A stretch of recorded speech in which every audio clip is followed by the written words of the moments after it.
తెలంగాణ రాష్ట్ర రాజకీయం హీటెక్కింది. రాబోయే స్థానిక సంస్థల ఎన్నికల కోసం ప్రధాన పార్టీలు అస్త్రశస్త్రాలు సిద్ధం చేసుకుంటున్నాయి.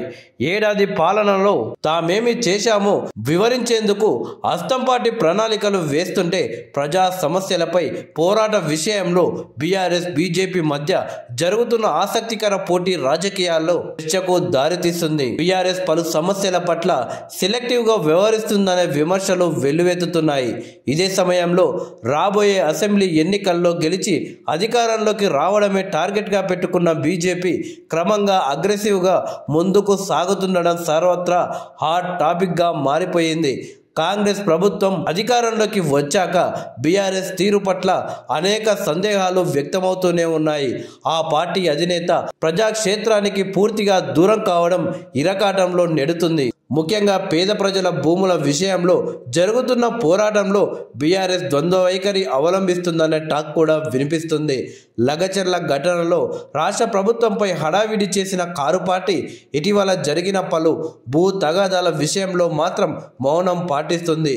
సంగారెడ్డి జిల్లా వెలిమెల, వికారాబాద్ జిల్లా శంకర్పల్లి మండలంలో కొండకల్ తండాల మధ్య ఉన్న భూముల విషయంలో గిరిజనులు గత కొంతకాలంగా పోరాటం చేస్తున్నారు. తమపై పోలీసులు దౌర్జన్యం చేస్తున్నారని నిరసన దీక్షలు చేపడుతున్నారు.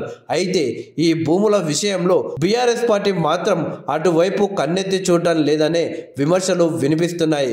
ఘట్కేసర్లోని ఏకశిలా నగర్ ఘటనలోనూ బాధితుల పక్షాన నిలబడాల్సిన బీఆర్ఎస్ సైలెన్స్ మోడ్లోనే ఉన్నట్లు కనిపిస్తుంది. దీంతో ప్రజల పక్షాన నిలబడాల్సిన ప్రతిపక్షం ఎందుకు వెలిమెల, ఘట్కేసర్ ఘటనలను సీరియస్గా తీసుకోవడం లేదు? కేవలం రాజకీయ ప్రయోజనాల దృష్ట్యా సీఎం నియోజకవర్గం కాబట్టే లగచర్లలో హడావిడి చేసి మిగతా అంశాల్లో నాన్ సీరియస్గా వ్యవహరిస్తుందా అనే అనుమానాలు వ్యక్తమవుతున్నాయి. బీఆర్ఎస్ తీరు ఇలా ఉంటే మరోవైపు బీజేపీ పక్కా వ్యూహాత్మకంగా వ్యవహరిస్తుండడం రాజకీయాన్ని మరింత రక్తి కట్టిస్తుంది. లగచర్ల ఘటనలో డీకే అరుణ, ఈటెల రాజేందర్ వంటి నేతలు సంగారెడ్డి జైలు వరకు వెళ్లి బాధితులను పరామర్శించిన సంగతి తెలిసిందే. తాజాగా వెలిమల భూముల విషయంలోనూ బాధితుల పక్షాన బీజేపీ ఎంపీ రఘునందన్ రావు నిలబడ్డారు. బాధితులకు భరోసా ఇవ్వడమే కాకుండా ఇష్యూను ప్రజల్లోకి బలంగా తీసుకువెళ్లగలిగారని చర్చ కూడా జరుగుతుంది. ఇక ఘట్కేసర్లోని కొర్రెమూలలో ఈటెల రాజేందర్ ఏకంగా ఓ భూ కబ్జాదారుడి చెంప వాయించడం సంచలనంగా మారింది. ఎప్పుడు ప్రశాంతంగా ఉండే ఈటెల ఓ ప్రజా సమస్యపై ఆగ్రహానికి గురి కావడం ప్రజల్లో తీవ్ర చర్చ జరుగుతుంది.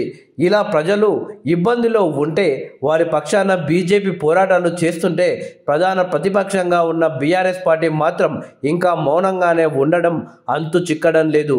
కేసీఆర్ మౌనం పట్ల ఇప్పటికే పార్టీని సీఎం కార్నర్ చేస్తుంటే తాజా పరిణామాలతో ప్రజల్లో ఎలాంటి వ్యతిరేకత ఎదుర్కోవాల్సి ఉంటుందో అనేది ఇప్పుడు ఇంట్రెస్ట్గా మారిపోయింది.